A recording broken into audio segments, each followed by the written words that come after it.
right, folks, Jade with Knife Joy, and we are back talking about, we've talked about the different types of pens we have, the different makes and styles and models.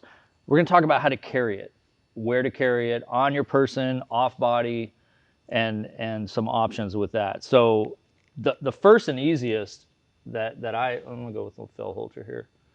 For me, the easiest is just inside my pocket there. Right. Mm-hmm. I'm usually trying to access it with my left hand. My right hand is doing something else. Plus, I'm left-handed to write. I'm right-handed. It's weird. I'm right-handed for gross motor skills, and I'm left-handed for fun. No, you're not. But enough about me. Because I'm the same. Are you really? I write left-handed, but I do almost everything. You shoot. You carry your gun right-handed. Right-handed. Well, we're approximately the same age, so growing up in the *70s, it was a sin to be left-handed in my house. And I can remember being at the table in our apartment complex, and my parents, and we had one of the maintenance guys over, and they were trying to make me get right-handed. Yeah, I couldn't do it. And it just ruined me for writing that off. Yeah, now it's horrible. When he was teaching me how to shoot, he was always putting my right hand, but then I wanted to do. Well, that's it. Growing up, playing war or cops and robbers, Indian cowboys, everything I did was the BB guns or the play guns were right-handed. Yeah. And the only other thing I've done at this point was I couldn't brush my teeth with my right hand to save my molar. But so that's why it works for me, right? Yep. Left-handed, I use it. It's weird to say right left-handed, but I use a writing implement with my left hand. Correct. And I've always wanted to defend. If I carry a gun, I wanted to defend my gun and use that for something else. So left hand pocket or right hand pocket. The issue with that is that clip sometimes can get mistaken as a pocket knife. And a friend of mine and I were walking in New York City, and this is maybe 6 years ago, and they were hot and heavy on pocket knives back then. Right. So they saw the clip, and they actually grabbed him, and they grabbed his hand and they grabbed the clip because they didn't want him to access his knife. Right. But it was a pen. Well, I left him in the dust. I just kept walking. I'm like, yeah, I'll see you. And I had a knife, so I tucked it. But so they pulled it out and like, oh, it's a pen.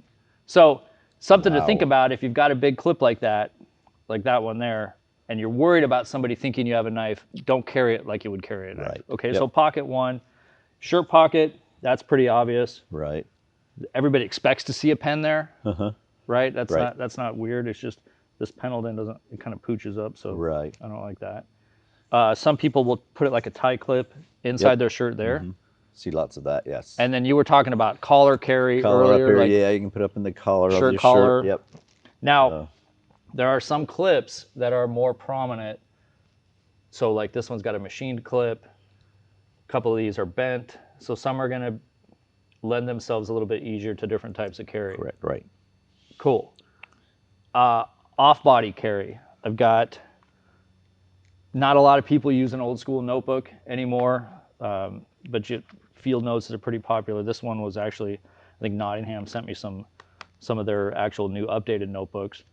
But in a notebook like that, people expect to see a pen there. They don't give it a second look. It just kind of blends right in. Right? Put that down, check your phone, wallet, go through wherever you're going through, security checkpoint or whatever. It's not that big a deal.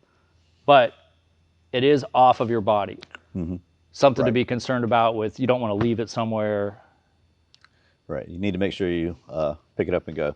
I've become a 3-step guy. I take 3 steps when I leave someplace, stop, turn around, and look.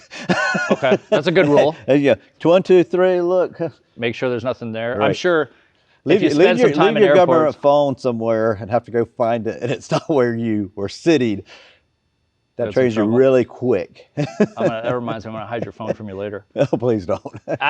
Spending time in airports, I'm sure you'll see the lost and found bin kind of builds up over time, because if it's off your body, you might forget about it. Correct. Another option is a pouch. This is a glasses pouch. I think this is made by Paladin. Oh. But you can put multiple tools in there, pens, whatever.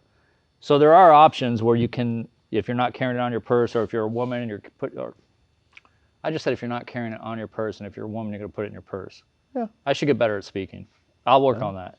So if you're a woman and you're going to put it in your purse, if it's on something like this, it's easier to find when you're reaching for it than if it's just a loose pen rolling around. I mean, I do it in my backpack. I'll dump it in my backpack, get back from a trip, and there's 7 things at the bottom I forgot about. But having it attached to something like this makes it a little bit easier to find your tool should you need it. Right. What other carry options are we missing? I mean, without getting all ninja about it.